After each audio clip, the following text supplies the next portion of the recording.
Good morning. Good morning. At this time, I call the May 5th meeting of the Nash County Board of Commissioners to order. On behalf of the commissioners and the staff, I welcome everyone to the meeting. We begin our meeting with an invocation and the Pledge of Allegiance to the flag. For the invocation, you're welcome to join us, or you're welcome to have your own individual prayer, or you can use this time for a moment of silence. Commissioner Freddie Howell will give the invocation this morning, after which I will lead us in the Pledge of Allegiance. Commissioner Howell. Let us pray. Dear Lord, we thank you for the day before us. We thank you for your grace, your love, and your mercy. We gather today seeking your wisdom and your guidance as we make decisions that will impact our county and the communities we serve. Help us listen with open hearts, to speak with truth and integrity, and to work together in unity. May our decisions reflect your values of justice, compassion, and service. We thank you for the privilege of leading and serving as we ask that you be with us in this meeting today, guiding us in our thoughts and our actions.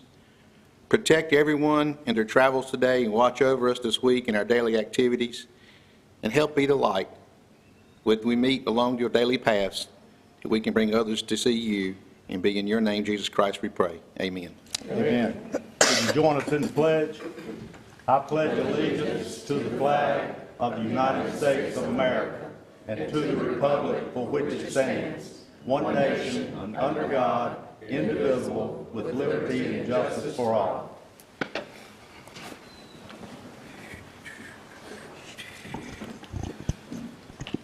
Thank you. Now we will go to agenda item number 4, approval of minutes. We have 3 sets of minutes for approval this morning. Our regular meeting of April the 7th and April 14th recess meeting for Board of Equalization and Review Training, and an April 16th recess meeting for a budget work session. Without objection from the board, we will approve all 3 sets with one motion. Are there any corrections to the minutes? Hearing none, is there a motion for approval? Move approval. Moved by Commissioner Belfield. Is there a second? Second. Second by Commissioner Arrington. All in favor indicate by saying yes. Yes. Opposed, no. Minutes are approved. Now we will go to agenda item number 5, public comments. No one signed up for public comments this morning, so we will move to agenda item number 6. And I will call on the Planning Director, Adam Tyson, to present the request, which is for driver training lane out at the community college. Mr. Tyson. Good morning. As the chairman stated, this is the request to assign a new road name. Nash Community College is the applicant. As the owner of the subject property, the college has requested that Nash County assign the new road name Driver Training Lane to the existing paved driveway located on the north side of Eastern Avenue that provides access to the college's commercial driver's license training facility. This is a 2021 aerial photo, so it does not show the improvements, but the college's CDL training facility would be located here. The actual driveway is in this skinny part of the lot that reaches up to Eastern Avenue. To the left of that is the Nash County Pet Connection Center. And of course, the request is to assign driver training lane to the now paved driveway that provides access to the CDL facility. This proposed road name assignment would not impact any other adjacent properties. The applicant has been advised that it will require the current physical address of the CDL training facility, which is 3650 Eastern Avenue, to be changed to reflect the new road name. So pending the board's approval, that facility will be assigned a new driver training lane address. The proposed new road name has been reviewed and approved by Nash County Emergency Services as is required prior to the official name assignment. This will require a public hearing this morning and a motion to either approve or deny the new road name assignment. And with that, I'll pause and take any questions that the board has on the staff report. Any questions for staff? Commissioner Davis? Adam, or Mr. Boone, either one, Mr. Tyson or Mr. Boone, was this road built to DOT standard, and will taking this action have anything to do with them eventually taking this road? I can tell you that this action is completely separate from any of those sort of considerations. Do you know the I do construction? not believe it was constructed in DOT standards, and I do not believe the college has any intent of requesting the state to maintain this driveway. It has a gate on it today. Okay, with the future plans that we may be utilizing for another emergency services, will our access most likely not be on that road, and does it affect it? I do not anticipate renaming the driveway would have any effect on access to the existing driveway. I would anticipate the principal access would be off Eastern Avenue, but that's something we'll have to explore. Secondary access, once that EMS project gets a little bit further along into the design phase. Okay. So you don't have any concern about what we're Not doing here from that renaming the standpoint? driveway. Gotcha. Okay, thank you. No problem. Any other questions for staff? Commissioner Belfield? So it didn't have a name, and we're asking to give it a name. Correct. All right. Any other questions for staff? Hearing none, we will now go into public hearing. Is there a motion to go into public hearing? So moved. So moved by Commissioner Arrington. Is there a second? Second. Second by Commissioner Howell. All in favor indicate by saying yes. Yes. Opposed, no. We're now in public hearing. Does anyone wish to speak on this subject?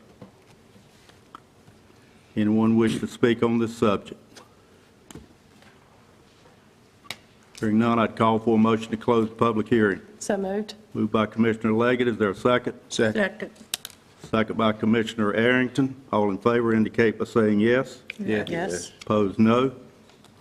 Motion passes. Is there any further questions or discussions from the board? Hearing none. You've heard the recommendation. Is there a motion? Mr. Chairman, I move that the Nash County Board of Commissioners approve the request to assign the new road name Driver Training Lane to the existing driveway. Commissioner Arrington made the motion. Is there a second? Second. Second by Commissioner Howell. Any further discussion? All in favor indicate by saying yes. Yes. Opposed, no. Motion passes. Move now to agenda item number 7. Mr. Tyson will present the request, public hearing on conditional rezoning request, CZ 250401, Halifax Storage. Mr. Tyson. This is a rezoning request located in Commissioner Arrington's district. The subject property is highlighted on the screen in red on the aerial photograph on the left and the zoning map excerpt on the right.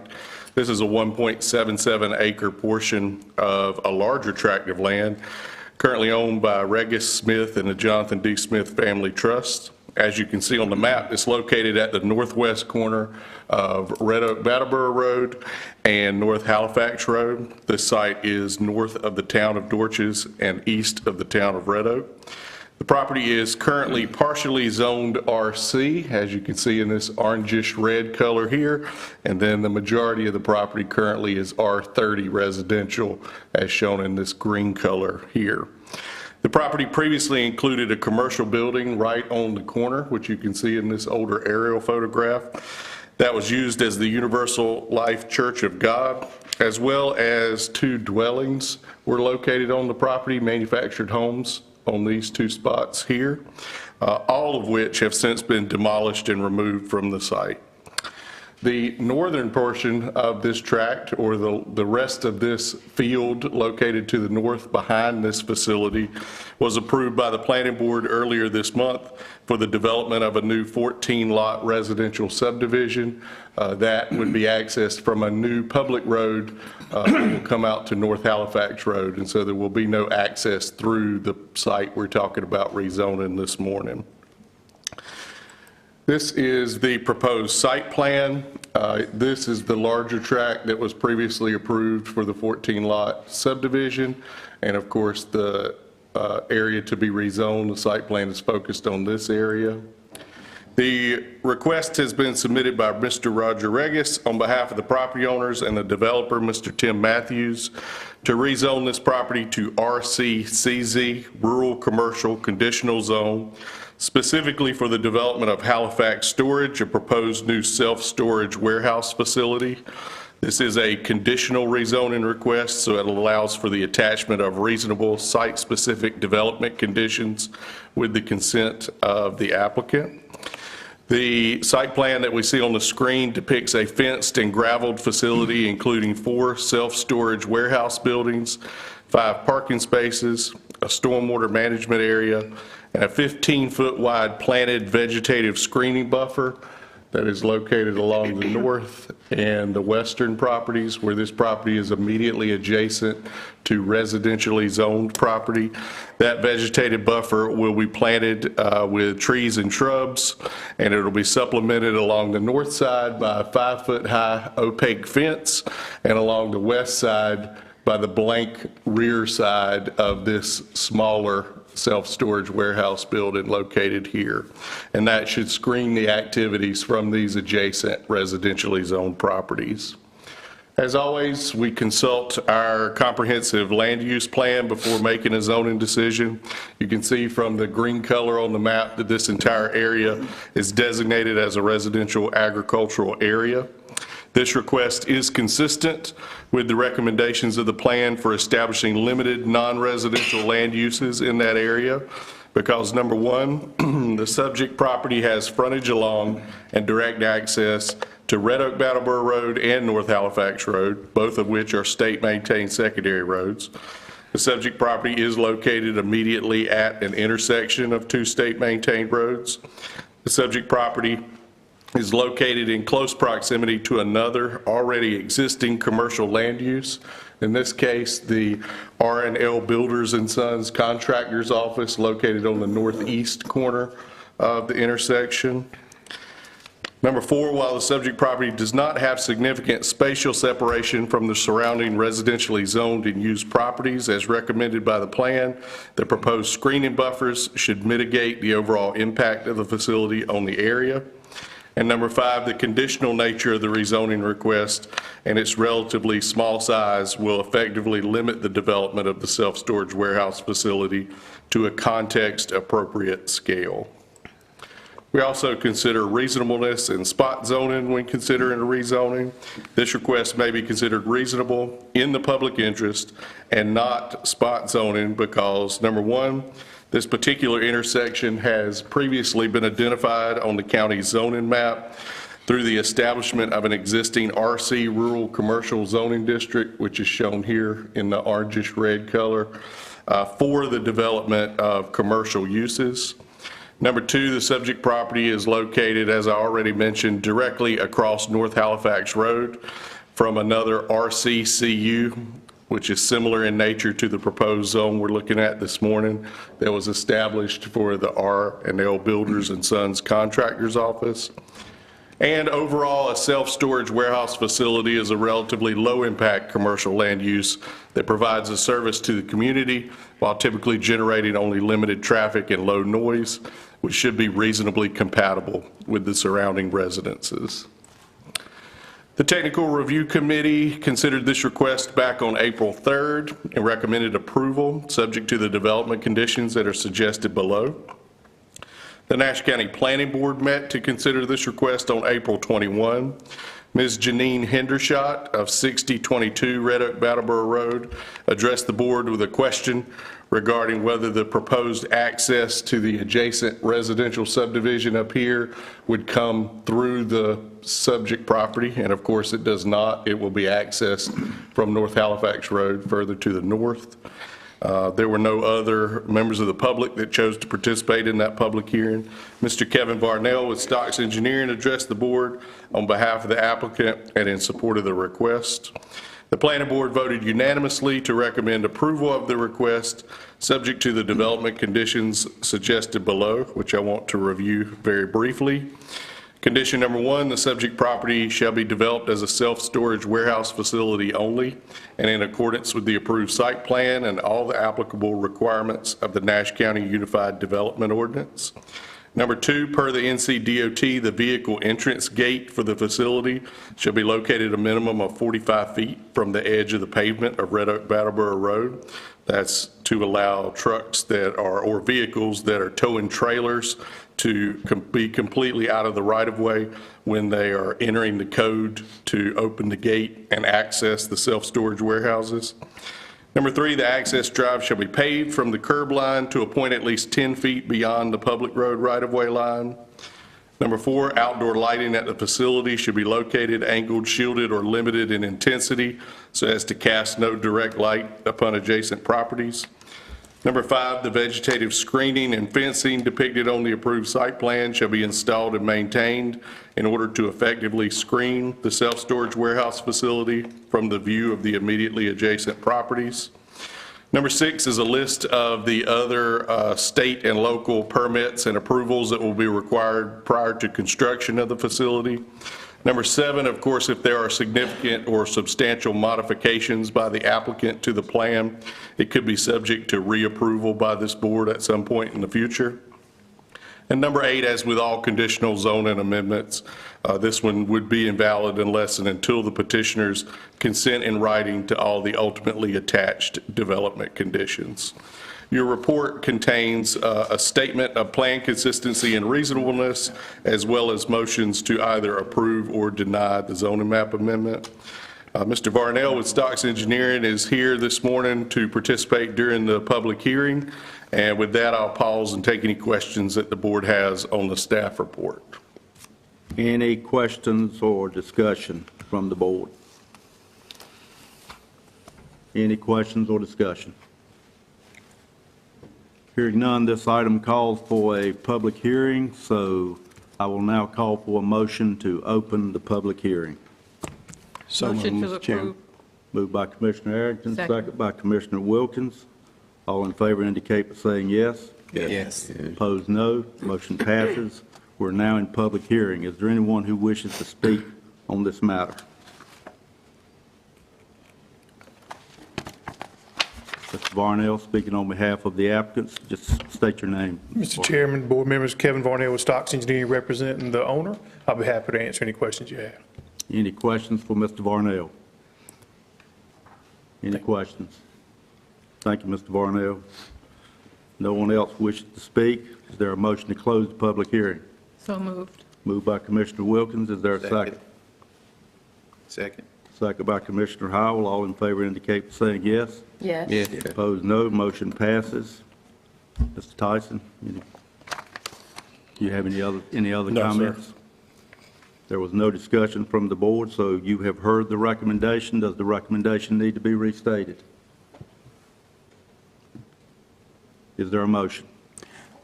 Mr. Chairman, I move that the Mr. Nash County Board of Commissioners adopt the statement of plan consistency and reasonableness below the conditional rezoning request for CZ 250401 to rezone the Pacific property to RCCZ for the development of a self-storage warehouse facility subject to the following development condition.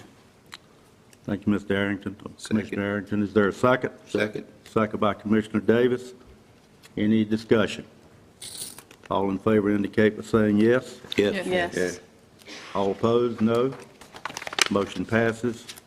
Thank you, Mr. Tyson. I'm going to interrupt the agenda right now for a moment, and I'm going to ask this board, we've got, this is not consistent with our procedures, but I think under the circumstances, I'm going to ask this board for your approval to do this.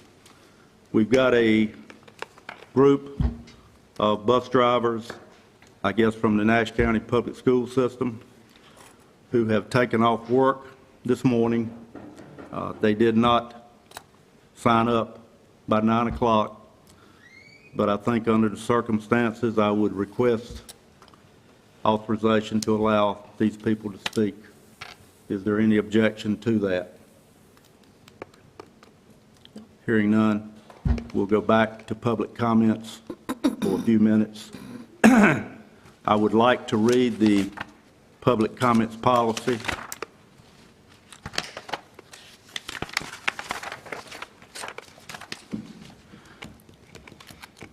We're glad to hear from our citizens and ask that all speakers adhere to the following guidelines. Each speaker will be given 3 to 5 minutes for comments, with notification of time at 4 minutes. County Attorney Mike Gaynor will be our timekeeper. To avoid repetition, groups of individuals supporting the same position are encouraged to designate a spokesperson to address the board on their behalf. No individual may speak more than once at each meeting. Speakers are requested to address the board without reference to individual members and conforming to reasonable standards of courtesy. No dialogue between the speaker and the board should occur. Speakers must make their comments from the audience podium and shall not otherwise approach the commissioners or staff without consent by the chair. Your comments will be noted, and if you have provided contact information, you will receive follow-up from our staff as appropriate. This morning, we have the group from the Nash County Public Schools, so I would ask you to come up and state your name at the podium for the record, your name only, and make your comments.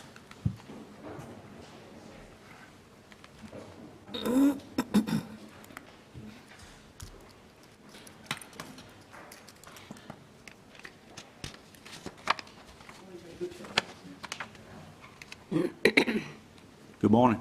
Good morning. Good morning, Commissioners. How's everyone? Good, we're All good. right, great, great, yes. Well, my name is Shandak Boone, and I'm, Did you get that? oh, I'm sorry, Ms. Clark. Shandak, S-H-O-N-D-I-K. Last name is Boone, B-O-O-N-E. We got the Boone part. Thank you, I sir. heard that when he was speaking. Go ahead, sir. My name is Shandak Boone again, and I'm here to speak on behalf of some of our Nash County school bus drivers, along with some of my colleagues. First and foremost, I'd like to recognize the fact that I am a father and a husband, a father of 4 beautiful children, one who's in high school, who will be graduating this year, and 2 in elementary and 1 in middle school. And so I have a full schedule with a family life, but I enjoy every minute of it. But besides from being a father and a husband, I also serve as a bus driver, as an EC bus driver for Nash County Public Schools. It's a job that I have enjoyed doing for the past 14 years. And if I might, I would just like to add how I got to this position. In 2008, when the recession occurred, I was working as a mental health specialist for a company in Tarboro, North Carolina. My duties then included to go out into the homes of students or children who suffered from disabilities. At that time, in 2008, a job I enjoyed, the recession came and I found myself unemployed. In 2010, I went and applied at the last minute for a job as a bus driver. And from that time on, I've enjoyed my service to Nash County Public Schools as an EC bus driver. As I've stated, I've been doing this for the past 14 years. I've always worked with the EC students, and so I have loved my job. A part of that has also led me not to want to leave my job, because it is a job that is not only about what I do, but who I do it for. And those are the children that we serve. Over the past couple of years, to my understanding, that there has been conversations about a pay increase. And today we're standing before you and asking that you support our superintendent with his budget that would include a 5% increase in supplement pay for bus drivers, monitors, and other classified staff. Part of the reason that this increase would be important or beneficial is because, as we all know, the cost of living has gone up, not only in Nash County, but throughout this nation, throughout this world. And so, as many of you may know, as bus drivers, our pay hasn't been now, or has it ever been, a great thing, but most of us make do with what we make. The problem is that with the continued increase of cost of living, it has made it hard for us to keep up with the pay that has been capped, or stagnant for so many years. And so we're just asking now that you would consider Dr. Ellis's proposed budget, because as we know that he's proposing, or will know, that he's proposing a 5% increase. The 5% is not a great amount. I think it would average from anywhere from 80 cents to $1, again, to a group of people who've already been affected for the past 14 years that I know with pay. But it is a start. And so even though it may not be a lot, it is still helpful to us. And when we look at it, we know that when we compare the 5% increase to our current salaries, it will not put us at a place where we would surpass any large counties, such as Wake County, Durham County. However, it would put us in a good enough standing that we can afford to live in Nash County, because at our current pay rate, it may seem high compared to other counties, but it's not sufficient for us to live here in Nash County. I possess a CDL Class B license. Other companies who hire employees that have a Class B CDL license, starting pay is on average of $18 or $19 an hour. Well, even with being with the school district for 14 years, my pay still hasn't met the beginning pay for other people who are at that current, with the same certification that I have, which is a Class B license. Also. Chair, there's 1 minute left. Okay, thank you. And so we're just asking. Is it 4 minutes? 1 minute. 1 minute. You've got 1 minute, Okay. yes, sir. So we're just asking if we could, the county commissioners, to support Dr. Ellis as he brings forth the 5% pay raise for classified staff. Thank you. Thank you, Mr. Boone. Well said.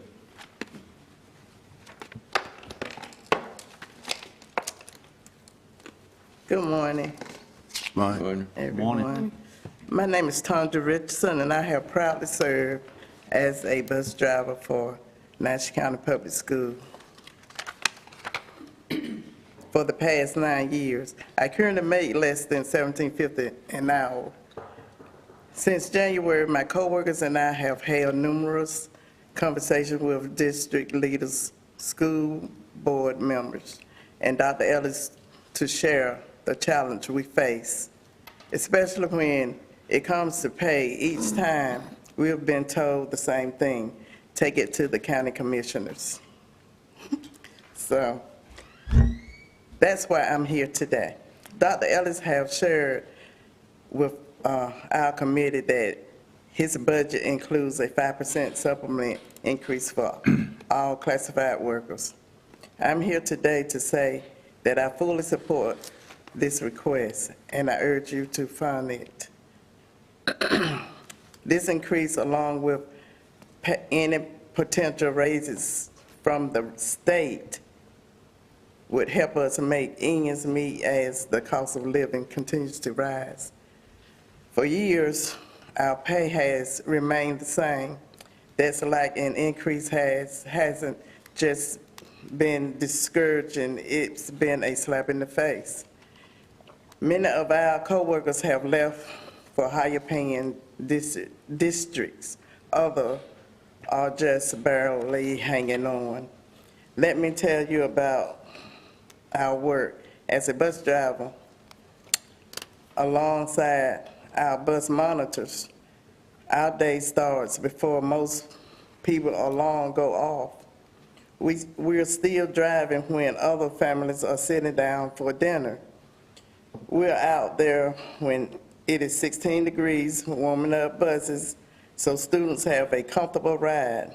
We're driving when the rain is pouring and the wind is pushing against the bus, gripping the wheel with both hands to keep everyone safe. I've lived it. But this request isn't just for drivers. It is also for classified staff, custodian, cafeteria workers, teachers, assistant, office staff, maintenance, and mechanics team. We each play a role in making sure our schools run smoothly, and right now, the majority of us are struggling on our wages from this district. Why is that? our role are often forgotten. Only, only you can answer that. Today, we are here to ask you to remember us and invest in us. Honestly, 5% is not enough, but it would help us pay some of our bills and show us that this county respects the work we do. Please fund Dr. Ellis' request.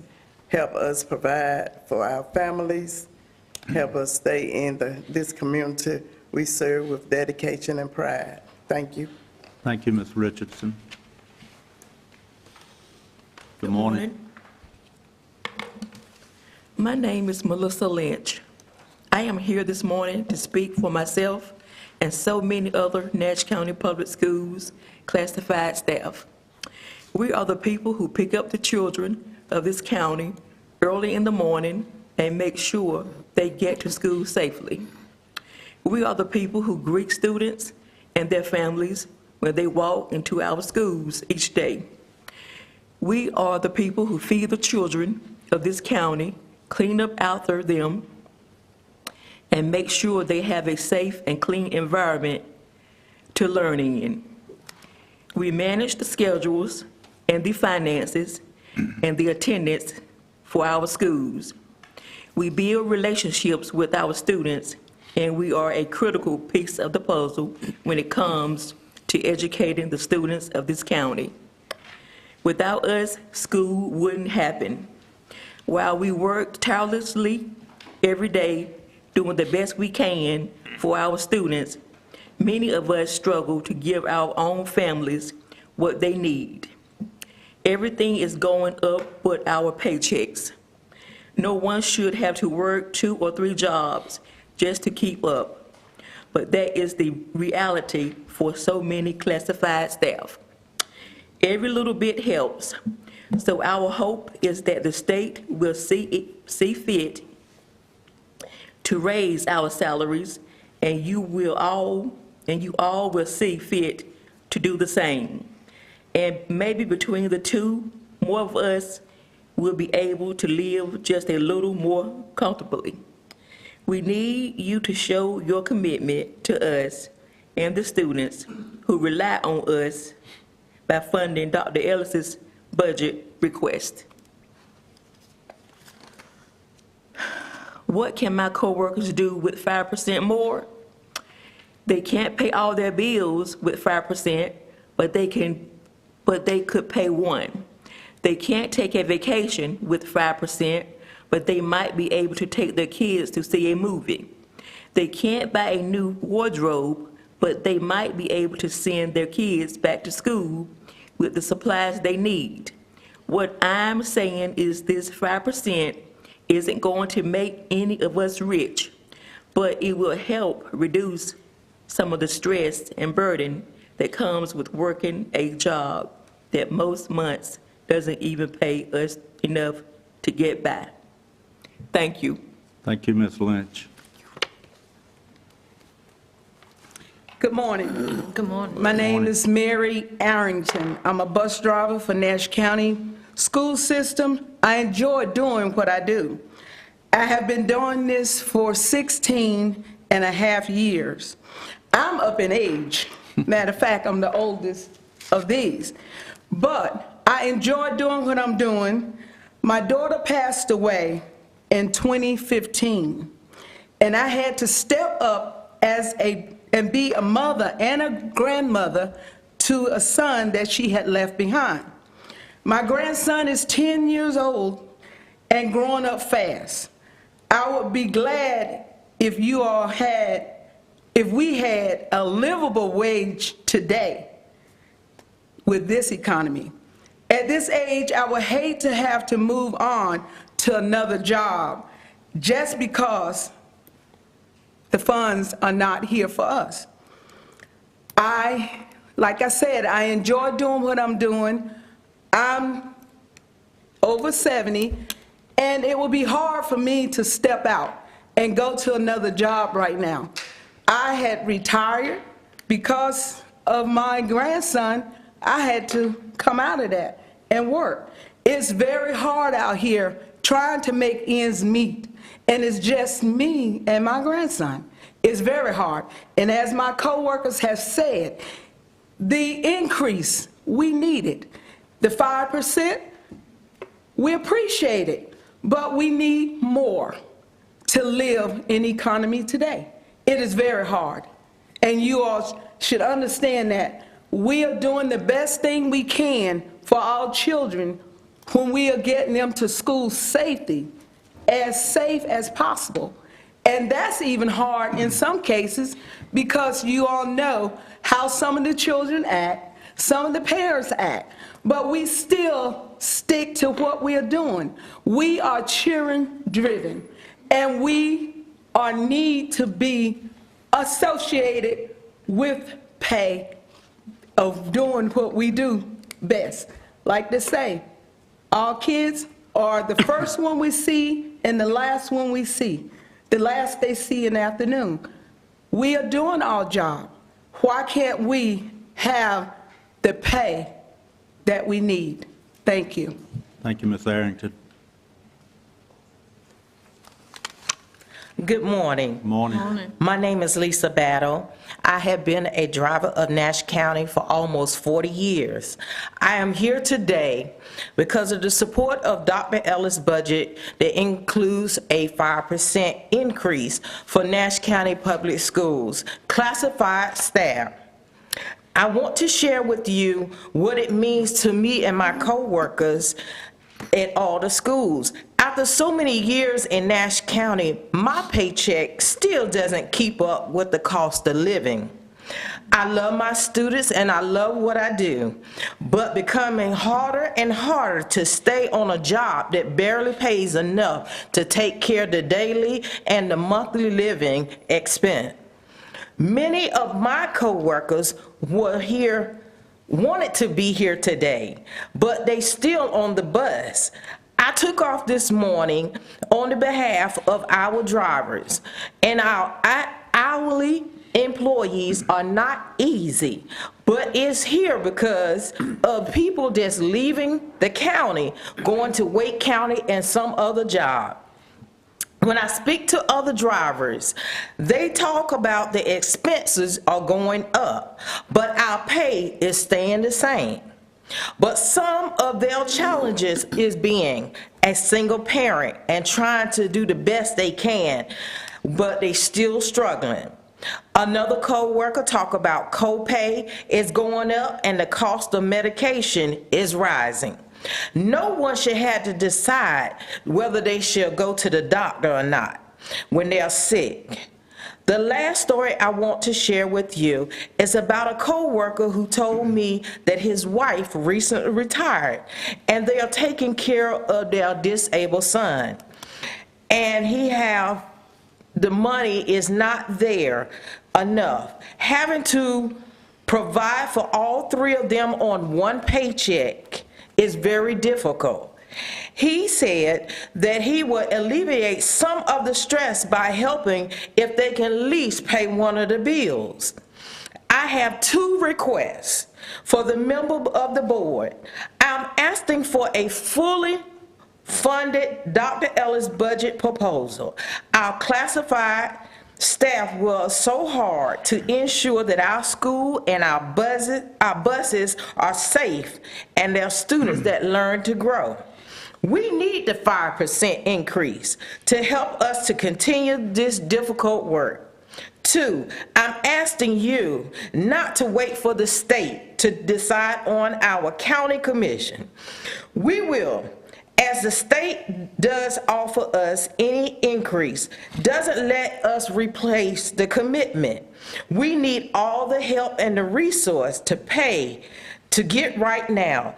If we see the increase from the state and the county, then it will go a long way to help us, the classified staff of Nash County.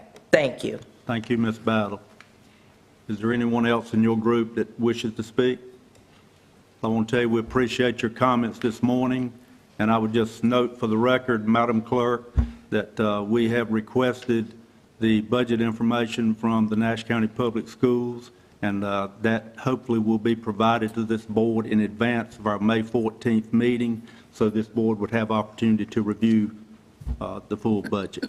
Thank you very much for being here this morning.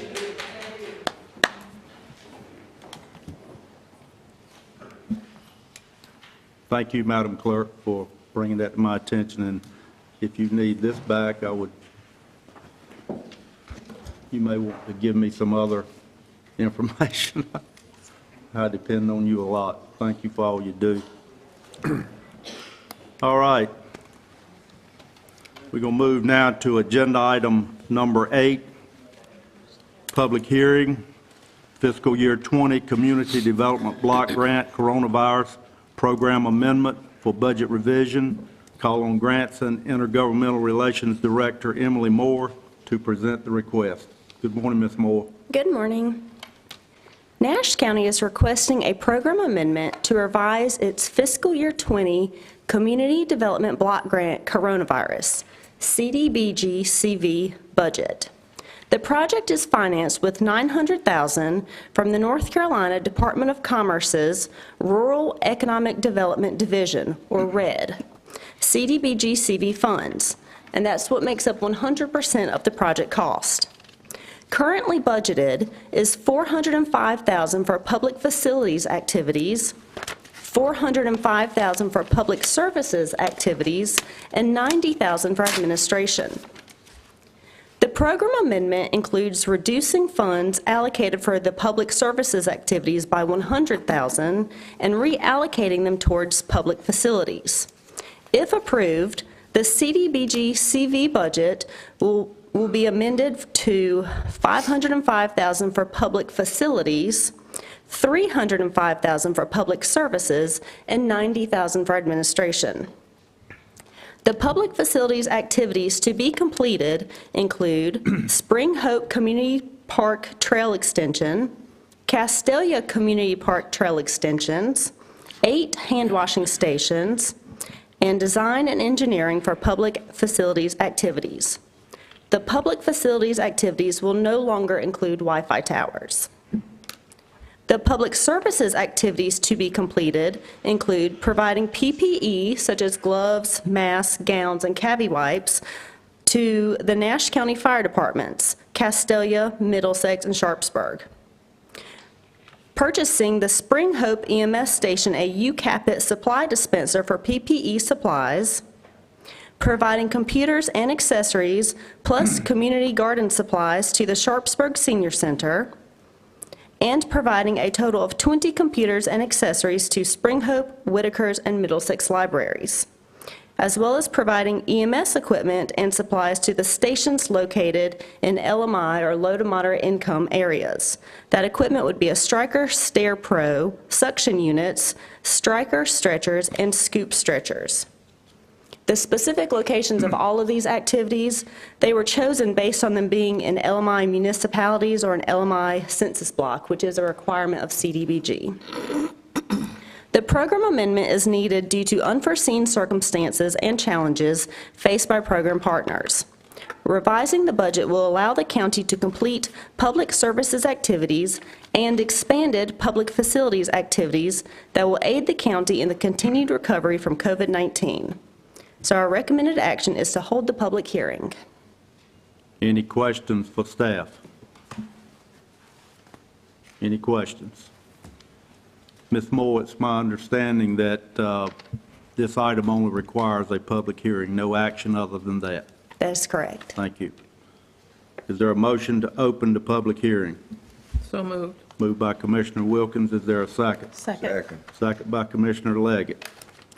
All in favor indicate by saying yes. Yes. Opposed, no. We're now in public hearing. Is there anyone wishing to speak on this matter? Is there anyone wishing to speak on this matter? Hearing none, I'd call for a motion to close the public hearing. So moved. Moved by Commissioner Wilkins, second by Commissioner Belfield. All in favor indicate by saying yes. Yes. Opposed, no. Motion passes. Thank you, Ms. Moore. If you would continue with agenda item number 9, 2020 CDBG-CV grant. Okay, so this is for the same project. For this one, we are requesting to amend a contract for engineering services. Nash County has received a Community Development Block Grant, Coronavirus, award of $900,000 from the North Carolina Department of Commerce with no matching funds. These funds are to be used for public facilities activities, public services activities, and administration. A program amendment has been approved by the North Carolina Department of Commerce to include trail extensions in the community parks of Castelia and Spring Hope. This new program activity will require additional engineering services, which will be funded through the CDBG CV Grant Award. Engineering services. In 2021, Nash County sought requests for qualifications for professional engineering services to assist the county in developing engineering design and bid package services, plus construction inspection services for this project, in compliance with all applicable federal requirements and regulations under the North Carolina CDBG CV program. The engineering services contract was awarded to the Wooten Company in March 2021.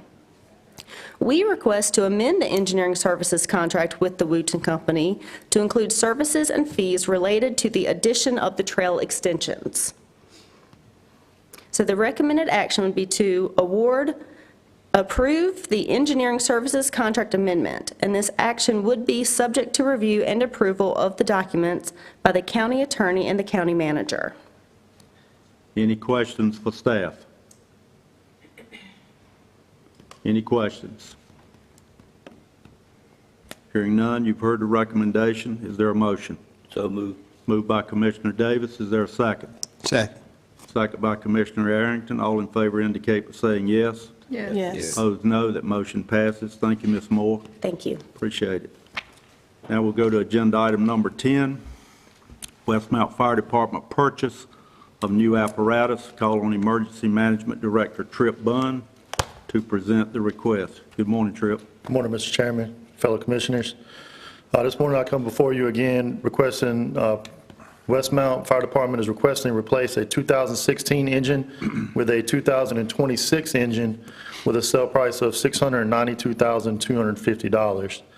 They plan to finance around $300,000 through Southern Bank and trade in the old apparatus to cover the remaining funds. Westmount is not requesting an increase to its current tax rate to pay for this apparatus, and this purchase will not require any county funds. They should take possession of this new apparatus around December or January later this year. So, Thank you, Mr. Bunn. Are there any questions for staff? Mr. Arrington, Commissioner Arrington? Do you know who make this engine? I believe it is Deep South. It's a company out of Louisiana, I believe. Okay. Any other questions for staff? Hearing none, you've heard the recommendation. Does the recommendation need to be restated? Would you restate the recommendation, Yes, Mr. sir. Bunn, just to be sure? We recommend the board approve the purchase of the new apparatus and financing around $300,000 through Southern Bank. Thank you, Mr. Bunn. Is there a motion? So moved. Moved by Commissioner Davis, second. Second. Second by Commissioner Leggett. All in favor indicate by saying yes. Yes. Yeah. Opposed, no. That motion passes. Thank you, Mr. Bunn. Yes, sir, thank you. Please convey that to the Westmount Group. Now go to agenda item number 11, electronic timekeeping and biweekly pay plan proposal. Call on the Human Resources Director, Tim Kerrigan, to present the request. Good morning, Mr. Kerrigan. Good morning. Nash County utilizes a primarily manual timekeeping system for employee payroll purposes. Staff proposed the implementation of an electronic timekeeping system. Some of the expected benefits are increased accuracy, automatic calculations, efficiency, and time savings, enhanced compliance and record keeping, integrations with payroll systems, and employee self-service functions. Staff are researching several different vendors to determine which may be most beneficial. The purpose of this request is not to select a particular vendor, but to seek approval to proceed with the selected process and to proceed with informing employees of the expected timeline should we implement an electronic timekeeping system upon full review. The proposed timeline to be approved is attached. In addition, Nash County pays employees monthly. Staff proposed the implementation of a biweekly pay plan.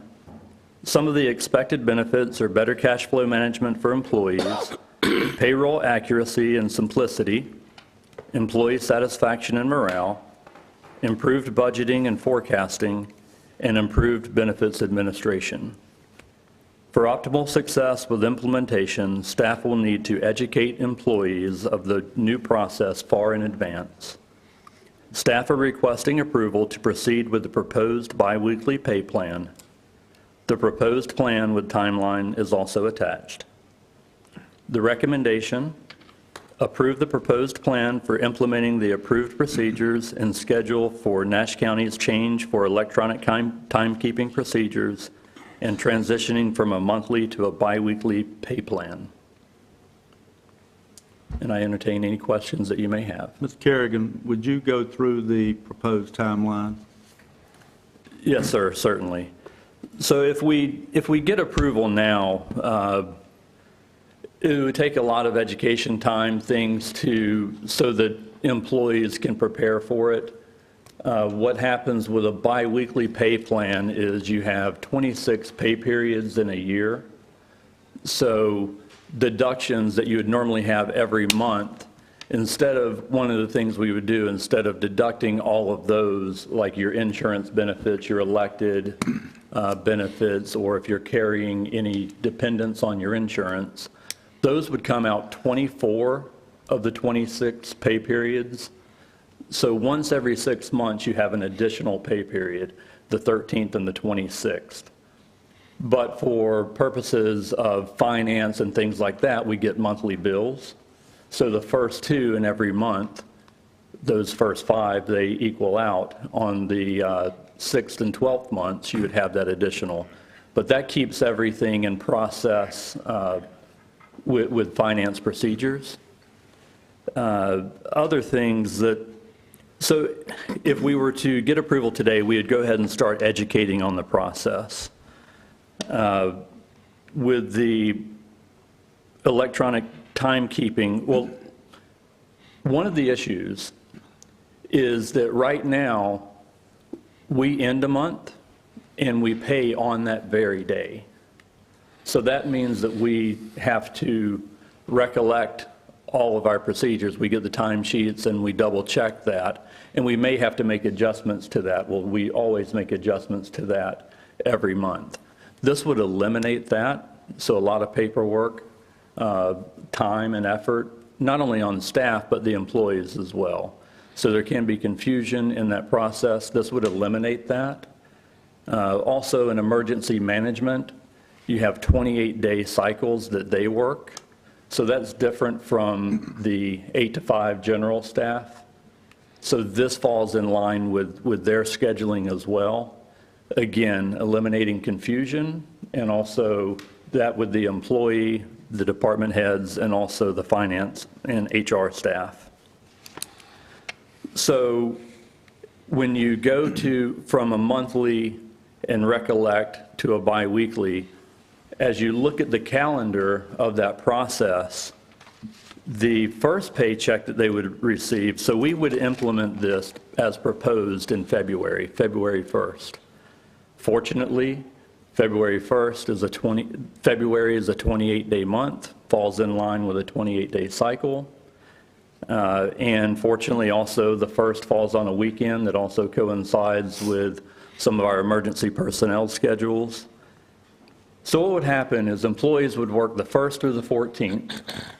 We would have time to get the timesheets in, look at all of that, and then make payment or deposit on February 24th, which in this month would be 4 days prior to what they would normally expect to receive their pay. However, the second period, the 15th through the 28th, you'd have the 10 days to recollect and look at all of the data, all of the information that comes in, make sure things are correct. They would then get that second pay period, that deposited 10 days later than what they would normally expect at the end of the month or first of the month. So that would put them financially, potentially in a hardship. If they have things that are coming out of their banking account, such as mortgage or rent or auto payments, other obligations, they might face a hardship there. We understand that and have tried to make a lot of foresight in ways that they can prepare. One of those would be get the approval and educate them 7 months in advance. A few other things to keep in mind along the way, that if they have been here for 5 years, they would receive longevity in November. Of course, that is an added benefit for those tenured employees, and likely they have things that they are already planning on spending that for. But this does give them a little bit lead time and able to do that. Other things are we issue PTO of 16 hours at the beginning of the year. And also, one of the proposals that we have included here is that if employees have bank time, if they have comp time or vacation time, they would be able to utilize up to 80 hours anytime between February and May, so that they could then utilize that time in lieu of pay, and they would be able to supplement those gaps in the first month of February being 10 days.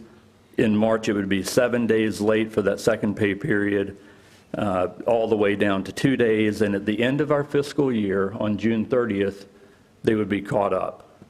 So we're trying to give a lot of different avenues so that it would not be a financial hardship on the employee. But overall, going forward, it would be of great benefit to, of course, staff, the county, making sure that we're paying appropriately, not having the corrections, and also for the employee. Once people are on a biweekly pay period, my experience is they tend to enjoy it. They get 2 pays in a month. Again, once every 6 months, they see an additional paycheck. It doesn't change their pay, but it changes the dates of the pay. So we have seen it to be of benefit everywhere of all of those that have switched from monthly to biweekly. Thank you, Mr. Kerrigan. Any questions for staff? Yeah. Commissioner Belfield? Is there any protection there electronically with these records, timekeeping? Any protection? Is it possible that you could lose it in the system? MIS or IT is in control of that. So just like any of our other information, it would be actually more secure this way than it would be on paper. Paper can pass through so many different hands. So I don't see that it would be a liability in that way. I believe the protection would be a better benefit. So there would be paper to back up the timekeeping? If the department so chooses, but with the hope is that everyone would be able to log into their account, complete their timesheet. They could print a copy of that if they choose to. They could save a copy digitally if they chose to. There are going to be some departments that may have to operate individually off of a paper timesheet. And in that case, there would be a designee within the department where someone, an administrative assistant or a supervisor, may have to enter that digitally. Some of those you might find in solid waste collection, things like that. So we can adapt it for the need of the department, but we would not be collecting a paper timesheet in the finance department. They would not.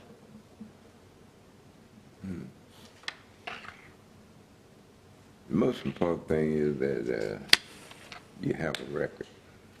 Certainly, and with this, each employee has a self-service account where they can log in. That's where they can already view their timesheets and things like, or their pay history, all the information, their address, all of that important information that we collect.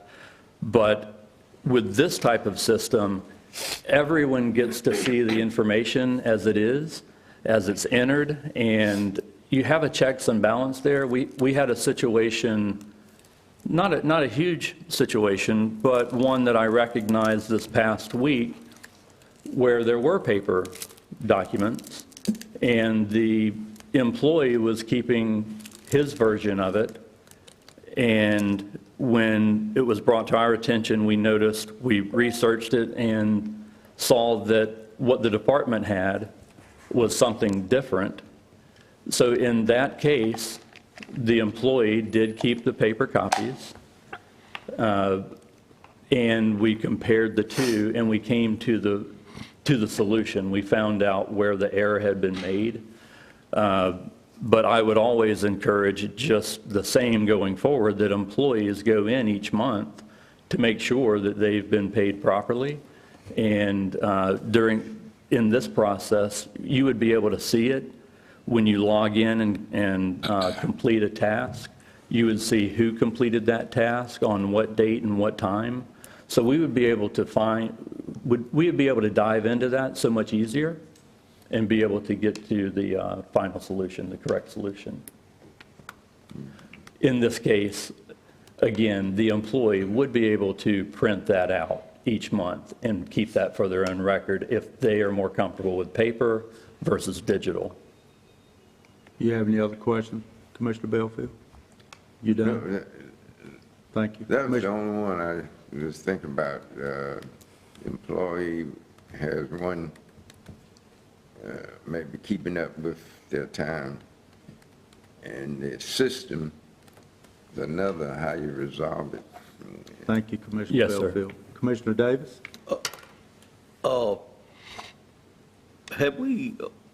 Do we know how our employees feel about this change?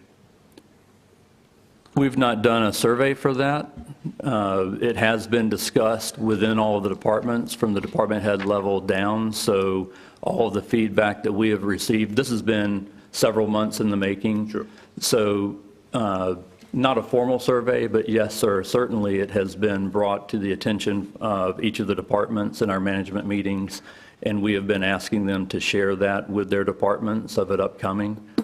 Of course, there are some concerns as to the functionality of it, but we've received really good feedback so far.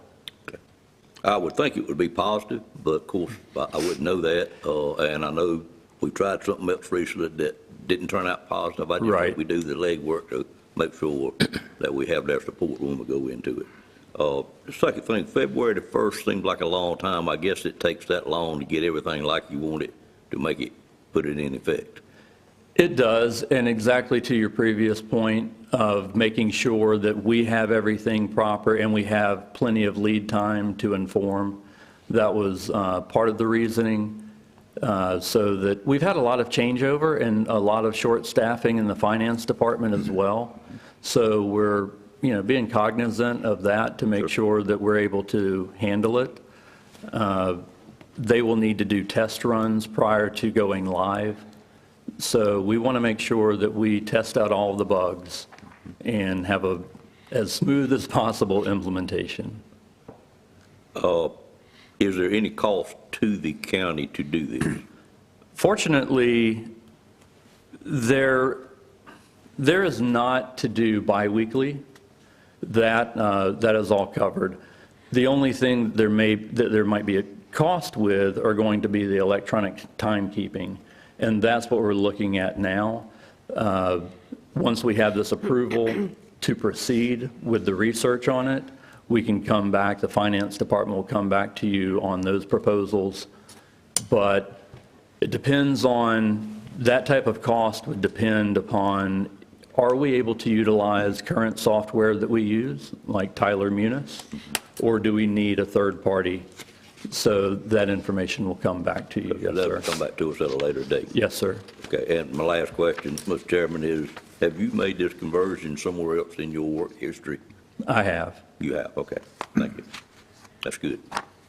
Thank you, Commissioner Davis. Other questions? Mr. Chairman, Commissioner Leggett? this is mostly just a comment. Just like to thank you for all the research you've done on this. I know we were presenting this at the county budget work session, and there was a lot more discussion, and I feel like we've somewhat refined things since then.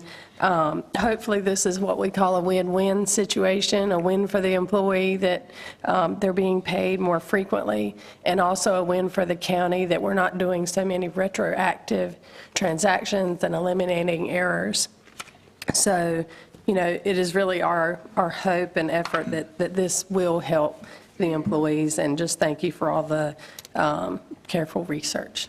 Thank you so much. And if I may add on to that, also another added benefit is that of recruiting employees. When we're on a monthly pay cycle, if they enter in mid-month or let's say the 20th of a month, then they work those 10 days and then another 30, then they get paid. So this will bridge that gap. We heard from other employees within the school system, and we know that people are tight at home financially. And it makes it a difficult transition for them to leave an employer, even though they know that this might be a better fit for them. This helps to eliminate that. Thank you. Other questions for staff? Mr. Chairman, Commissioner I'm all for Wilkins? getting paid biweekly, but what's confusing to me is the pay dates. They look like they're all over the place. Why can't we do pay date on the 15th and pay date on the 30th? I know a lot of corporations do that, and it's a set date, but you're asking the employees, all the employees, to remember all these various dates every month. And so could you elaborate on that? So it's every 2 weeks.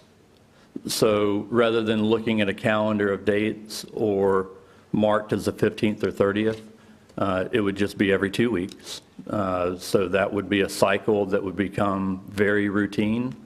It coincides with work schedules is a really big part of it, that when you have emergency services that work on a 28-day cycle, you don't have the conversion. It is really confusing to the employee and to the finance department, the department heads, everyone.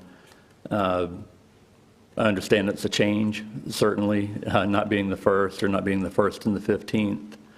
But we would, again, give them 7 months of lead time of education. We would also have reminders that go to the employees. Our administrative staff within each of the departments would be reminding them and coaching them along as well. Okay, but did you ever look at any other ways, other businesses, private businesses or corporations that do this and do it on the 15th and 30th to see if that would be a better fit? Yes, I've researched this specifically for Nash County, but throughout my career, and local government with 8 to 5 employees and the emergency staffing personnel, this is generally the process that most governmental employees utilize. Okay. Other questions for staff? Commissioner Howell? Mr. Chairman, just a comment, I guess, just have gone through this before in my previous employment. I just want to thank the staff. I know HR and finance, it's a huge labor burden on y'all today to do this manual process. So I think this will help out tremendously, and I know it's a lot behind the scenes that we don't see today that y'all had to go through. And I know in having discussions with some of the law enforcement and also some of the EMS individuals, it's been a big motivation for them. They're excited for this because of their schedule, the way it works, and this will get them in line to the other counties that surround us and get their pay to where it's on a regular cycle, because there is quite a bit of fluctuation today, the way we do pay them and what they get paid, and it creates some hardship sometimes for them based on their overtime and how that works. So just wanted to extend a thank you to all the staff that's been involved with this and for all your efforts, and looking forward to getting this done. I know it's a long, drawn-out process, but we want to make sure that we don't put a hardship on anybody if possible. So thank Yes, you. sir. Thank you. Any other questions? Commissioner Arrington? Yeah, Mr. Chairman and Mr. Karen, just going to make a few comments, I suppose. Number one, I guess I'll make a recommendation that, we do employee calendar, and that we post those proposed dates on the calendar so they can see as we transition to this what their prospective pay date will be, even though it kind of fluctuates right now, but as you move forward, I know it will probably become a standard date. The other thing is that the employee, correct me if I'm wrong, every day they can see what their time input is. They can go to the system and see what time they clocked in, what time they leave, when they put in time for leave, vacation, all that. Yes, sir. So they'd be able to go into their self-service portal and see all of the time that they have available, the time that has been worked, the time that has been entered. Of course, some may calculate that a little bit differently depending on the department, but as soon as it's updated, they will be able to have access to that and then be able to make any request of changes that they see that are in error. Yeah, so that kind of make it more accessible. The employee actually knows what's happening without having to go to the supervisor and Yes, sir. find out. The other thing is that I know you probably haven't did a survey on how much ink you will save and how much paper you might save as far as going to this system. And I think in the long run, the employees, once they get accustomed to it, they will probably like it. Certainly our wish. All right. Thank you. Any other questions? Okay, Mr. Kerrigan, would you restate the recommendation? Recommendation, approve the proposed plan for implementing the updated procedures and schedule for Nash County's changes for electronic timekeeping procedures and transitioning from a monthly to a biweekly pay plan. Okay, you've heard the recommendation. Is there a motion? Make the motion. Motion by Commissioner Howell, second by Commissioner Davis. Any further discussion? Hearing none, all in favor indicate by saying yes. Yes. Opposed, no. Motion passes. Thank you, Mr. Kerrigan. Thank you all. Appreciate that presentation. We'll now move to agenda item number 12. Call on the Tax Administrator, Marion Cascone, to present the request. Ms. Cascone, can I just, had a request for a restroom stop, so can you just break for a moment? Let's take a 10-minute break. Absolutely. Thank you. I'm sorry.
Back to order. Now we'll go to agenda item number 12, monthly tax report. Tax Administrator Marion Cascone will present the request, which I remind you today is just for information only. Good morning, Commissioners. All right. Good morning. In keeping with North Carolina General Statute 105-3507, the tax collector will be providing a monthly report showing the amount of taxes collected and the efforts being made to collect these taxes. This report is designed to keep the board current on activities in the tax collector's office, and it's for your information only, does not require approval, but it is recommended that you accept the report so that it will be noted in the minutes. Any questions on the report for staff? Any questions for staff? Without objection, the report is accepted and will be so noted in the minutes. Thank you, Ms. Cascone. If you would continue Thank with you, sir. agenda item number 13, tax fund request. And I think, no, that's a different one. Go ahead, ma'am. Yes, sir. In compliance with North Carolina General Statute Article 27, 105-381, the tax collector will submit to the governing body for their approval a list of any refunds after legitimacy of the refund has been established. So the action proposed is to please consider the approval of the vetted refund. Any questions for staff? Any questions? You've heard the tax refund request. Is there a motion? So moved. Moved by Commissioner Arrington. Is there a second? Second? Second by Commissioner Leggett. All in favor indicate by saying yes. Yes. Opposed, no. That motion passes.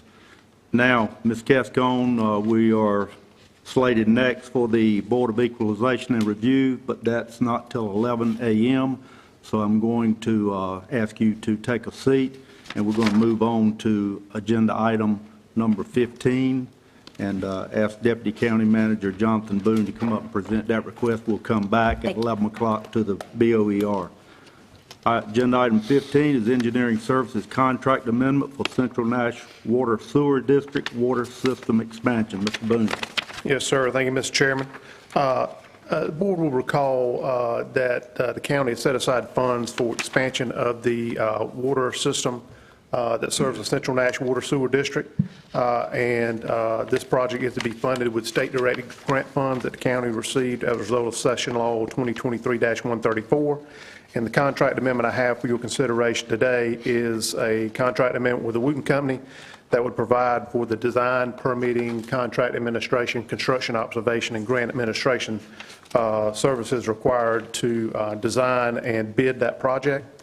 And it's staff's recommendation that you approve the proposal and authorize the county manager to execute the contract amendment on behalf of the county. With that said, I'll be glad to answer any questions you may have. Any questions for staff? Any questions? Hearing none, you've heard the recommendation. Is there a motion? So moved. Moved by Commissioner Davis, second. Second. Commissioner Leggett. All in favor indicate by saying yes. Yes. Opposed, no. That motion passes. We'll move to agenda item number 16. Mr. Boone will continue state-directed grant for Spring Hope Water System improvements. Yes, sir. This is another one of the projects, again, to be funded with state-directed grant funds, and we received the letter of intent to fund from the North Carolina Department of Environmental Quality middle of last month, and we are asking for the board to approve the attached resolution, authorize the county manager to sign the resolution on behalf of the county, and to authorize staff to complete the offer and acceptance documents associated with this grant. And recall for Spring Hope, the board set aside $1 million for improvements to their water distribution system. Any questions for staff? Commissioner Davis? Just for my learning experience, I know this money was applied for a different purpose. So the procedure to change this has already been back to the provider of the funds, and they have okayed it. It was originally, if I recall, was asked for a new water tower. That is correct. Okay. And we approved, the board approved a amended resolution to authorize the funds for this purpose when the town determined that the proposed improvements and construction of the water tower would exceed the funds that would be available. Yeah, I recall that, But has that been blessed by the provider of the funds? Yes, Okay, that's my question. Thank you. yes, we sent them a copy of the amended resolution. Okay. Other questions? No other questions. You've heard the recommendation. Is there a motion? Make a motion. Motion by Commissioner Howell. Is there a second? Second. Second by Commissioner Arrington. Any further discussion? All in favor indicate by saying yes. Yes. Opposed, no. That motion passes. We'll now move to agenda item number 17. As Finance Director Nikki Stanton will present the request, and I would note you should have it at your seat this morning, an additional item for Ms. Stanton to present, ROAP, Rural Operating Assistance Program Fund. Good morning, Ms. Stanton. Good morning. The first budget amendment you have in front of you is, number one is for cooperative extension. It's to add revenue funds collected from the events from the farmers market into operations so they can continue to support their operating cost. The second one is senior services. It reallocates funds to utilize the HCCBG grant funding for general transportation, and it is also reflects the county match for transportation funds. And the third part is we're reversing the fund balance appropriation for pre-construction cost for the senior center expansion project. Any questions for staff? Commissioner Davis? I think I know, but would you explain that last one a little bit to me about reversing funds? Okay, so there were two budget amendments done for the same purpose at two separate times. So the first one, hold on, I got it, I think. Okay. So there was one for $710,000 done on January 21st. Okay, so how are we paying for this project? With grant money, with borrowed money or with fund balance? So it's fund balance. Fund balance. But the budget amendment that we're keeping is for $710,000. So we're reversing the one that was for $900,000. Okay. Do you have any other questions? Commissioner Davis? I can ask later. I'm good. Thank you. Now's the time if you got a question on this. I don't. Okay. I don't know enough right this minute to ask another question. I'm a Any little other- bit confused, but I'm okay. Any other questions for staff? No questions? All right, you've heard the four budget amendment requests. Without objection, we'll approve all four with one motion. Is there a motion? Make a motion. Motion by Commissioner Howell, second. Second by Commissioner Davis. Any further discussion? Hearing none, all in favor indicate by saying yes. Yes. Opposed, no. Motion passes. Thank you, Ms. Stanton. If you would continue with agenda item 18, fiscal year 24-25 audit contract. Okay, this is the audit contract for the fiscal year '25 with Thompson Price. This is the third year. We signed a 3-year contract with them. This will be the third year. There is a 2-year extension if we would like that. And it is not to exceed $58,500. Any questions for staff? Commissioner Davis? At what point do we authorize that extension? After this year, or do we need to do it before or after this year? We would do it around the same time next year. Next year, okay. Or we'd have to decide before that because we'd have to send out for RFP. Well, that's kind of So January. January, okay. Hearing what other local governments pay for an audit of this size, and I hope they're not listening, but this is a heck of a bargain for the price. Is that because our books are in such good shape that they know they know they're in order when they get here? They don't have to work so hard to do the opinion and so forth? What do you attribute that to? Because I know it's a heck of a bargain. Well, that's part of it. We provide all the documentation, and they just have to verify most of it. A lot of times, we go ahead and write our journal entries that are needed. We do those, and they don't have to do that extra work. And then some of it is they have a huge staff, so they're able to just split it up and get it done a lot faster, so it doesn't take as much time as it does for other audit firms that don't have but a couple people working on it. But I know this particular same audit firm doing some other ones, they're paying a lot more based on the size of it versus the size of ours. So it's got to be some reason. I guess it's the amount of work that our staff provides for them and the quality of what you provide is what I'm thinking. That's a question. Yeah. We go ahead and give them all the journal entries, the fixed asset information and all that. We don't require them to do all that for us. Okay, thank you. Other questions? Hearing none, you've heard the recommendation. Is there a motion? So moved. Motion by Commissioner Davis. Is there a second? Second.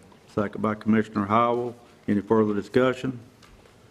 Hearing none, all in favor indicate by saying yes. Yes. Opposed, no. That motion passes. Thank you, Ms. Stanton. Thank you. Move now to agenda item number 19, opioid settlement resolution. Call on the Assistant County Manager, Tia Fula, to present the request, and there is a resolution attached to this request. Does this board wish that resolution be read?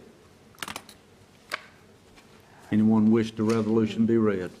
I assume you've probably looked at it already. Yes, sir. No need to Thank read you. it, Ms. Fula. Thank Go you, ahead. Chairman. Thank you. Good morning. So this is a request for this Board of Commissioners to authorize the spending of opioid settlement funds. And so the Opioid Settlement Advisory Council has identified areas for intervention based on the assessment of county needs.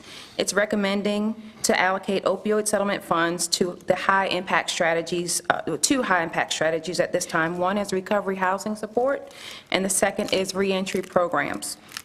Just a brief kind of summary. Recovering housing supports is defined by the North Carolina Memorandum of Agreement as programs offering recovery housing support to people in treatment or recovery, or people who use drugs such as assistance with rent, move-in deposits, or utilities, or fund recovery housing programs that provide housing to individuals receiving medication-assisted treatment for opioid use disorder. Recovering housing support aims to provide stable housing for those recovering from opioid addiction. This stability helps reduce relapse and supports long-term recovery, which in turn aids employment and social reintegration. The requested opioid settlement funding amount for this strategy is $200,000 to run through June 30th, 2026.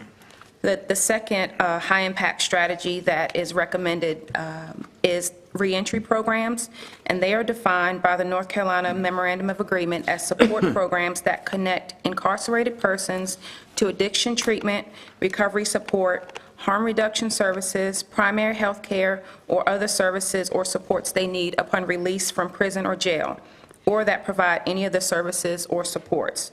Reentry programs are designed to support individuals moving from incarceration back to community life. These programs are crucial for reducing repeat offenses, especially for those with opioid-related crimes. They focus on providing access to addiction treatment, employment, housing, and health care.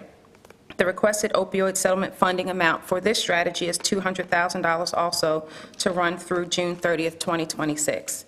And the resolution, which is attached,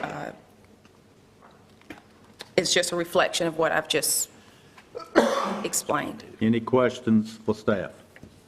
Commissioner Davis? Sorry for having so many this morning. Ms. Fula, on the housing side of it, in the work that I do in this field, many times it's recommended that an individual not return to an area where they had their issues at. Is there any mechanism in this that will allow us to help a citizen from Nash County with housing in another location other than Nash County? Absolutely. So the funding, and if you look at the resolution, it doesn't say one particular agency. Sometimes people need to be relocated to go into another community because there are so many triggers in the community that they're in. But also there are some people who have roots and children and working in this community, and it's better for them to stay here. And so there's no limitation on where the funds could be used. It's just really to help individuals who need housing to be able to provide that support to them. Glad to hear that. Thank you. So there's no limitation. Okay, appreciate it. Thank you. Other questions? Commissioner Arrington? Is there a limit on individual amounts? No, there's no limit on individual amounts. So these funds will be going to to programs that help to provide this stability to individuals. And so a lot of times if an individual is seeking recovery and there's a fee to be able to enter a treatment facility, it may help cover that fee. And so there's no limit to the individual amount, but these people have to be connected with a program or being referred to a program. I mean, treatment facilities and housing facilities have lots of different costs, but the person receiving the funds would be tied to the requirements of the agency that they're working with. So no specific, no limit to the amount, because treatment centers and housing are associated with different expenses, so. Okay, well, I guess you can't say just how many individuals that it might help. Were you able to come up with a calculation of maybe how many it might help, or that's why I asked that question? No, not at this point. And the reason that we've authorized the funding for 1 year is to see how many we're able to support. So for instance, one agency that helps, they may be able to find housing or a treatment facility that the cost is $500 for this one person, but another may be $700 for another person, depending on where they go. And so after this year, we'll be able to, I'll be able to share the impact report, which will be able to show how many people we were able to help. And so part of the memorandum of agreement is that whoever receives funding, they have to provide data to support the funds, and we'll have an impact report every year that is submitted to North Carolina Association for County Commissioners, and also at our annual meeting that we have here. And so we will have impact numbers come June 30, 2026. And so that's why the funding is for a short period of time, so that we can make sure that we're keeping account of who we're helping, how we're helping, that it's most impactful, and if we need to pivot, then we can do that. Thank you. Any other questions? All right, I believe, Ms. Fuller, the request is to approve the expenditure of opioid settlement funds as stated in the resolution? Yes, sir. That'd be a fair statement for That's the accurate. recommendation? All right, you've heard the recommendation. Is there a motion? So moved. Moved by Commissioner Davis. Is there a second? Second. Second by Commissioner Leggett. Any further discussion? Hearing none, all in favor indicate by saying yes. Yes. Opposed, no. That motion passes. Thank you. Move now to agenda item number 20. Ms. Fuller will continue. This is an informational item only, board appointments. Yes, sir, thank you. So there are 3 boards that I'm presenting to you for information, for recommendations, or to help seek board members. The first is the Upper Coastal Plain Council of Governments. The Upper Coastal Plain Council of Governments is seeking to fill the Nash County at-large member vacancy, a position recently vacated by Mark Froman. I apologize, thank you. The role must be occupied by a non-elected and non-appointed individual residing within Nash County. The ideal candidate would be someone with the time to serve, and also who understands local and regional cooperation, collaboration, and service delivery. The Upper Coastal Plain Council of Government board member job description is included in your packet for reference, and so that was sent out just for your awareness. And the Board of Commissioners is requested to recommend a replacement. This is not a position that has to be in a certain district, commissioner's district. None of these actually are. So the next is the Consolidated Health and Human Services Board. I know it feels like I bring this board to your attention frequently, and they do have vacancies, but their board meets only every other month. And so I am happy to say that they have some potential appointees, but they won't know until their meeting in next month. But the Consolidated Health and Human Services Board is working to fill several expired term positions. And as you know, they have vacancies within the disciplines of a dentist, optometrist, veterinarian, psychiatrist, psychologist, and public member. And so they are welcoming any recommendations from this body for consideration. But I am happy to say that they have a few that they are looking to recommend and then be presented to this board. Finally, the Turning Point Workforce Development Board, effective June 30th, 2025, Turning Point Workforce Development will have 4 local business vacancies on its board. Each Nash County business representative must hold a leadership role with decision-making or hiring authority, for example, an owner, a CEO, or a COO, employ workers that offer job opportunities in high-end, high-demand industries providing quality training and development, or be nominated by local business organization or trade associations, not their own employer. They are requesting recommendations from this Board of Commissioners to help fill the upcoming vacancies, and if there are no recommendations, then they can work on filling their own vacancies, but as a courtesy, they'd like to request assistance. So this is just for information only. Any questions, Ms. Fuller? Any questions? Hearing none, thank you, Ms. Fuller. Thank you all. Move now to commissioner comments. Ask, is there any commissioner who wishes to make any comments this morning? Commissioner I'm Davis? glad to do a little housing report as I normally do each month. Commercial construction had some mighty big permits pulled this past month. Actually, it was $21.4 million worth of improvements that would be done. Mr. Arrington, out of that 21.4, $20 million of that was in your district. You should be pleased to hear. $16 million of it was by your employer with the work they got going on up there, which we know. And then, of course, the other one is the work to be done by Fred Smith down at the rock quarry and asphalt plant, also in your district. We had 50 stick-built homes applied for there in the month of April, and 9 manufactured homes for a total of 59 total new home permits, and they, again, had great representation all over the county, and it was a total of 17 different builders that applied for those. Thank you, Mr. Chairman. Thank you, Commissioner Davis. Any other commissioner comments? Commissioner Harrington, have comments? Yes, well, recently I attended the Senior Citizens Committee on Grant Funding, and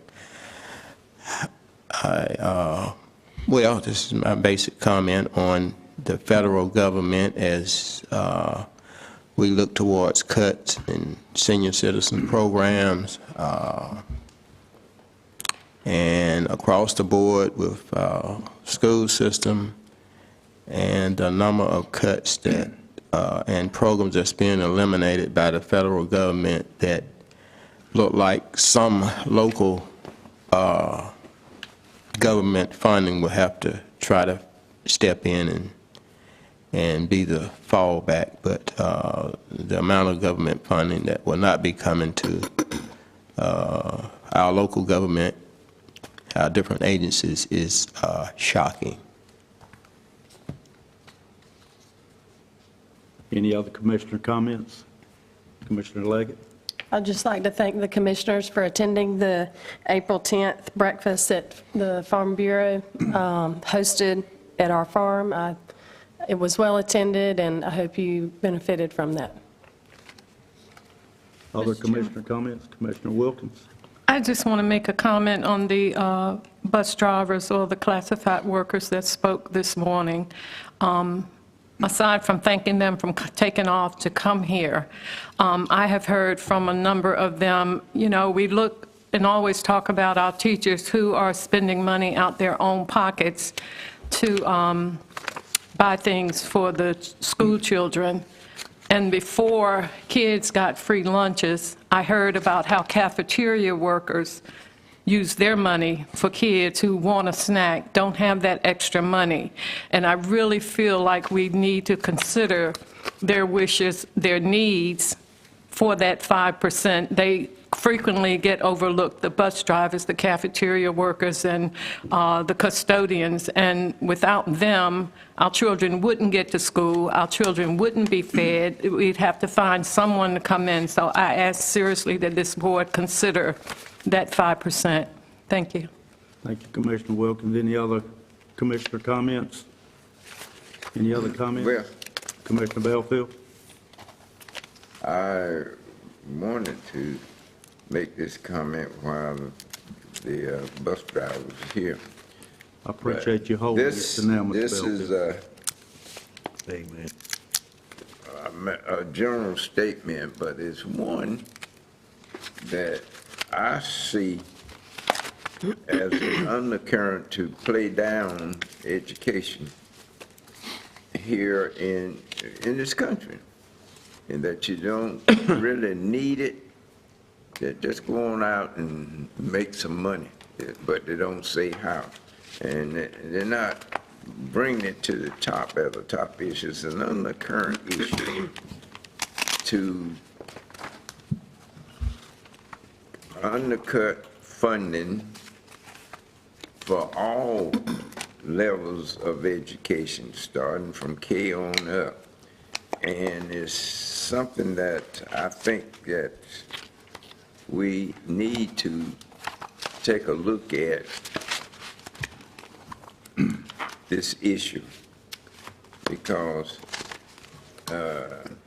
there are some people in this nation that don't want to fund our educational system that are any of these levels the way it is. They want to cut it to the point that it really de-emphasizes education.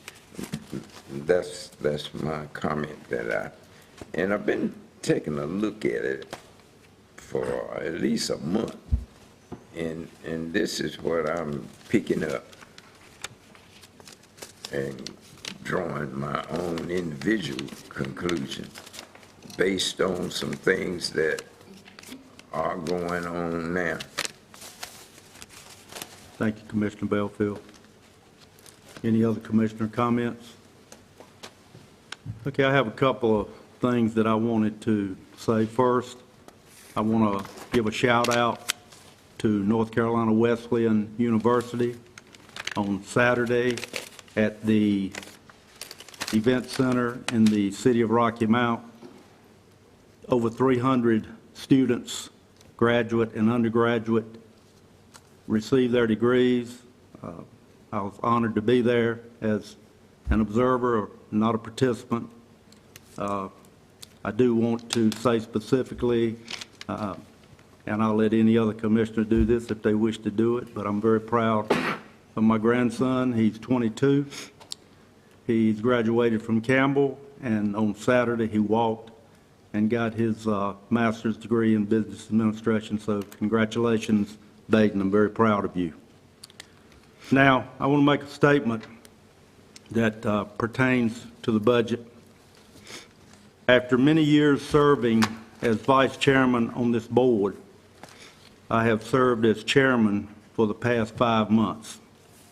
I accepted this serious responsibility with my focus being on board unity, transparency, and to ensure that all commissioners are fully engaged in the important decisions we make, including the annual budget process, which is currently underway. As chairman, I see my role primarily as one of facilitation, ensuring our meetings are productive, that all commissioners are informed, as I am informed, and the decision-making process is transparent and collaborative. It's crucial that not just one commissioner, certainly not just me, but every member of this board has an equal voice. and that we work together to serve the citizens of Nash County as effectively as we can. Since each commissioner's individual review of departmental budget request, which started in March with 2 reviews, as well as a full board budget review on April the 16th, there have been numerous requests for proposed changes to the budget by some commissioners, and that's okay. To ensure a clear understanding of each commissioner's budget expectations, today I am requesting that any further proposed changes be submitted to the county manager from all commissioners no later than May 14th. There may be some things that come up after May 14th, but generally submit your proposed changes to the manager by May 14th. This coincides with the day we meet with Nash County Public Schools and Nash Community College to review their budget request. I'm then asking the county manager to compile a summary of budget requests from Nash County Public Schools, Nash Community College, and all commissioners, including those already submitted since our April 16th full board meeting, along with cost implications of each request. This summary would be reviewed at our May 19th mid-month meeting, which will be held in open session. Because I would expect this meeting to be lengthy, I would recommend that we forego committee reports. We can have them if we like. I know we've got some presentations on the agenda for that day, but I would like to dedicate as much time as we can focusing on essential business only, and the budget is probably the most essential business we've got going on right now.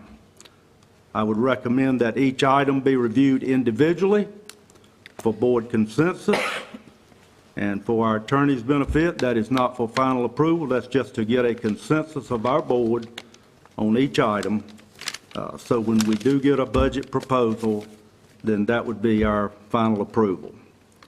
When we do this consensus review, items receiving a majority consensus would then be included in the draft budget. Additional meetings will then be scheduled as needed to ensure final budget approval by no later than June 30th. After May 19th, our next meeting is June the 2nd. And I don't want to meet every day. I don't want to meet every other day. I really don't want to meet twice a week. But if that's what it takes for us to come to consensus and agreement on this budget, then I'm all in on that. I'll adjust my calendar accordingly. I know every commissioner sitting on this board understands that this county manager cannot develop a balanced budget without a clear understanding of each commissioner's expectations. If the collective requests exceed our projected revenue, the board will face some difficult decisions. That is either removing items from consideration or identifying alternative funding sources. This hard work will need to be completed, starting with scheduling meetings after May 19th. It is my expectation that working together as equal partners on this board, we will be mindful of fiscal realities to craft a budget that meets the needs of the citizens we serve. And that's my 2 cents on the budget. And Madam Manager, that is my request going forward as to how we deal with this budget from this point on. Okay, can you do your thing in 4 minutes, or? Yes. Okay, we'll move now to agenda item 22, the manager's report. Just have a couple of reminders.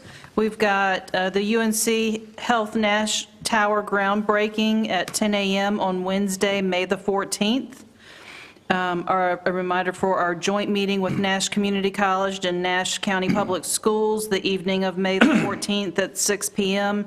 Dinner will be available at 5:30, and the meeting will start at 6, and that's at the Med Park Building on the hospital campus at 500 Nash Medical Arts Mall in Rocky Mount. A reminder about the annual Catfish Luncheon is Thursday, May the 15th at the Agriculture Center at noon, and also our EMS banquet the evenings of May the 20th and 21st for those of you who have signed up for that to honor our EMS personnel. And that's all I have. So it is now 10:57, Madam Clerk. Do we delay 3 minutes, or can we continue? 11. Okay, then I would encourage everyone to go down and speak to Judge Wilson, and we're glad to have you with us this morning. We'll waste 3 minutes and do that. Judge Cooper. Judge Pal Cooper. Fine, you. I'm sorry. Mr. Chairman, how you doing? Good to see you. Keep your seat, keep your seat. Can't do it, sir. My arm's too short. Good morning. Is that right? Yeah, that's it. How are you doing? Morning, sir. Pleasure, sir. Yes, sir. Yeah, Harris here. Good morning, how are you? Good to see you. I won't. Put that in a minute.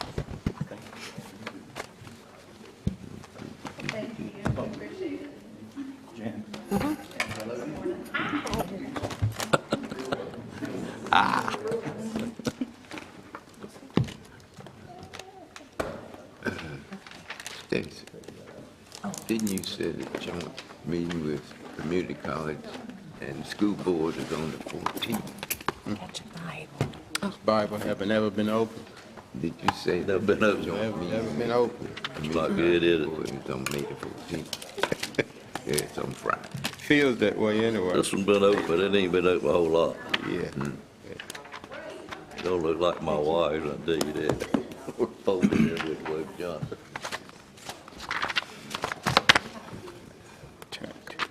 It's a Wednesday.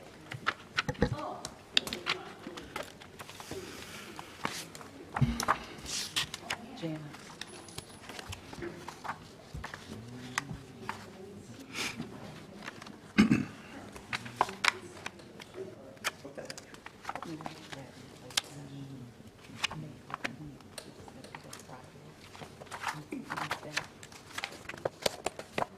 May 14th for our joint meeting with the school board.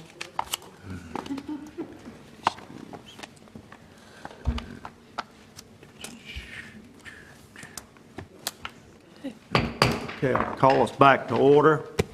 And Judge Cooper, excuse me for calling you Judge Wilson, although I know you're not ashamed to be associated with Judge Wilson. For that demotion, I forgive you for that demotion. But at this time, I welcome and call on the Honorable Judge Pell Cooper to administer the oath of office to the members of the Board of Equalization and Review. All of you are my friends and really appreciate what you do, and I say that on behalf of all of us in the court system, particularly as we make this transition to e-courts. Hasn't been easy for us, but thank you for your patience. I am going to give you this oath now, and what I'll simply say, I'll start out by saying I, and all of you simply say your names. And then I'll read it when we get to the end, and I finish up with so help me God. All together you can say, so help me God. I hope that works for you. Do we stand up, sir? I think you can. That would be good. And, all right. So I think you got Bibles there, so you put your left hand on the Bible, raise your right hand, and we'll go this way. So I'm going to say I, and then you just say your names.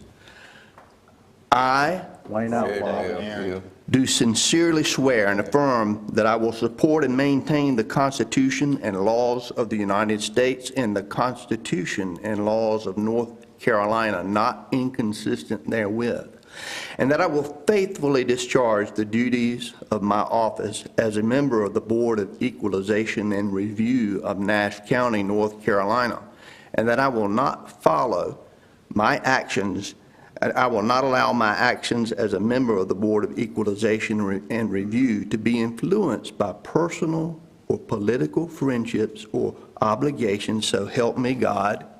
So help me God. Everybody. All right. Congratulations to all of you, and thank you for this opportunity.